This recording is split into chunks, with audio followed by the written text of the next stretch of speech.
Shalom. Nous sommes le samedi 22 février 2020 et je voudrais partager quelque chose avec vous. Ça concerne cette tradition que font certains qu'on appelle le signe de la croix. Alors premièrement, c'est la première question à se poser. Est-ce que le signe de la croix est biblique? Est-ce que c'est écrit dans la Bible? Alors ça, je peux vous garantir tout de suite que ce n'est pas écrit dans la Bible.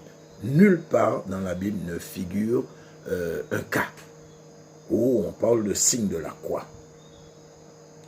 Et c'est vrai que c'est une tradition qui date du IIIe siècle, donc de notre ère.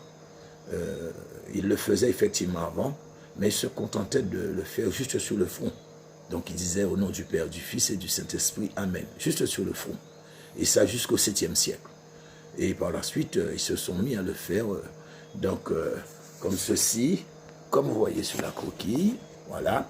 Donc ils touchent le front, ensuite au niveau du plexus solaire un petit peu plus haut, et les deux épaules. Donc dans le catholicisme, c'est de gauche à droite, et les orthodoxes le font de droite à gauche.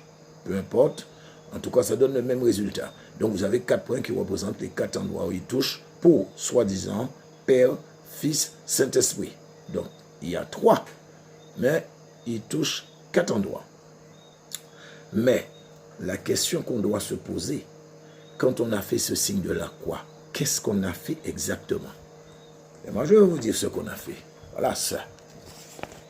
Ce que les gens font quand ils font le signe de la croix. Voilà le résultat. Le signe de la croix. En fait, ça donne une croix inversée. Et tout ce qui est inversé, c'est le contraire de ce qui est réel, de l'authentique.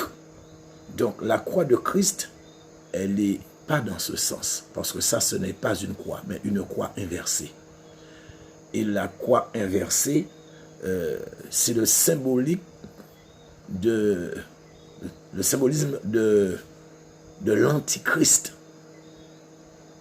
C'est tout ce qui est rejet du christianisme, rejet de Christ, rejet du sacrifice que Jésus a opéré à la croix de Golgotha. Donc, quand vous faites le signe de la croix, vous dites à Christ que vous le rejetez. Et à ce moment-là, vous faites allégeance au diable. Certains disent que oui, que Pierre a été crucifié la tête en bas, parce qu'il a dit qu'il n'était pas digne d'être crucifié comme le Seigneur. Est-ce que vous avez déjà vu ça dans la Bible? Moi, je ne l'ai jamais vu. Je l'ai lu de Apocalypse, en fait non, de Genèse à Apocalypse, et je n'ai pas vu ça. Donc, je ne dis pas que ça ne s'est pas produit, mais restons dans ce qui est écrit dans la parole et ne pas suivre les traditions.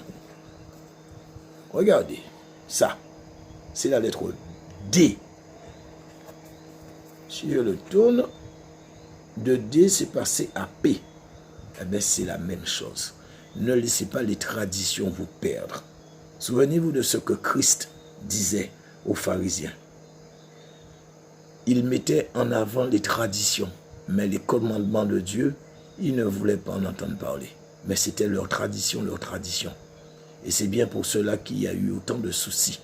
Ils n'aimaient pas le Christ, parce que le Christ mettait leur hypocrisie en avant. Donc, ce n'est pas parce que vous avez vu, je ne sais pas, le pape, le prêtre faire le signe de la croix, que vous devez faire le signe de la croix.